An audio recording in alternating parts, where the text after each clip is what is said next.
Karina, hello po sa mga sponsors, viewers, at saka sa mga iba't ibang grupo na nasa loob ng community ni Reyna. Mega love shoutout po sa inyong lahat. May ano lang ako, no? May sasabihin lang po ako sa inyo na na-booking naman po dito si Mayora na TV. Na sinasabi niya daw, mana si Reyna, tabingi, pag nag-smile, kung ano pang hindi, kalait-lait at hindi kaaya-aya na yung mga pangbabash niya sa bata, yung mga salita niya para kay Reyna, hindi na po kaaya-aya, hindi na po, parang baka may galit talaga siya kay Reyna, parang hindi ko lang alam bakit siya humuhugot ng yung sama ng loob niya para kay Reyna, kasi wala namang ginawa sa Reyna sa kanila Bakit kailangan nilang gumawa ng fake news para sa bata? Yung katotohanan naman po si Reyna is nasa mabuting kalagayan, pinapagamot, nagpapagaling, at kung ano mga needs niya na kailangan sa health niya, at saka sa pangangailangan niya bilang dalaga, binibigay po yun lahat ng 1M sponsor. Kasi yun naman talaga yung pinangako niya noon nung 16th birthday ni Reyna, kung ano yung binasa ni Kalinga Prab. Yun talaga yung ginagawa niya ngayon kay Reyna. Minsan nga sobra pa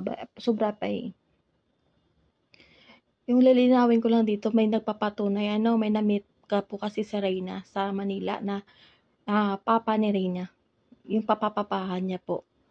I'm sure, yun talaga yung pinaka-legit at hindi kahit kailan pa man parang yung tao na yun is hindi po kumaga, wala kang makita na dahilan para magsinungaling Kasi noon pa, una sa lahat, nakilala natin yun siya dahil naging malapit po yun kay Reyna at naging papapapahan ni Reyna at nakita naman natin na mahal niya po si Reyna. Kaya lang nung time lang yun na parang na-disappoint din tayo dahil din sa kadahilan na nasira po siya sa paningin natin.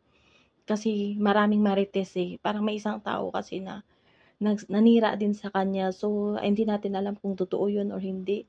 Basta parang na-disappoint din kami noon. Pero at least, nakita natin kung sino po talaga yung totoo. At nalaman natin ngayon na hanggang ngayon, yung concern niya kay Rina at nanatili po. Na taliwas po yung sinasabi ng tao na yun na yun ganun po siya, ganito, ginagamit lang si Rina. Yun kasi ang sinasabi niya sa amin noon, kaya parang na-disappoint din kami dyan. Pero ngayon taliwas po, nakikita natin yung katotohanan, Yun ang kasabihan na lalabas at lalabas talaga yung katotohanan. At ngayon nga napatunayan naman ulit na si Mayora na TV sinungaling po. Ito yung yung magpapatunay kasi nakita mismo ng dalawa niyang mata kung ano yung tunay na sitwasyon ngayon ni Reyna. Panoorin niyo po yung short video na ito at bago yung lahat at bago po tayo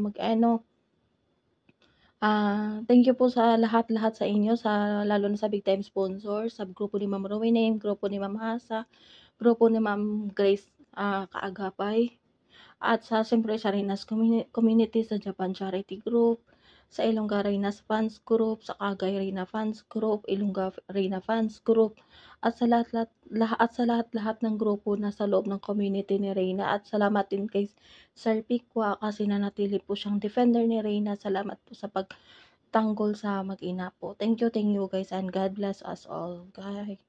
Bye po. Opo, nasa Manila po si Reyna po.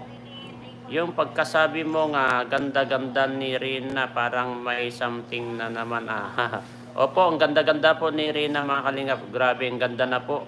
Ang linis at parang Diyosya siya. Ang talagang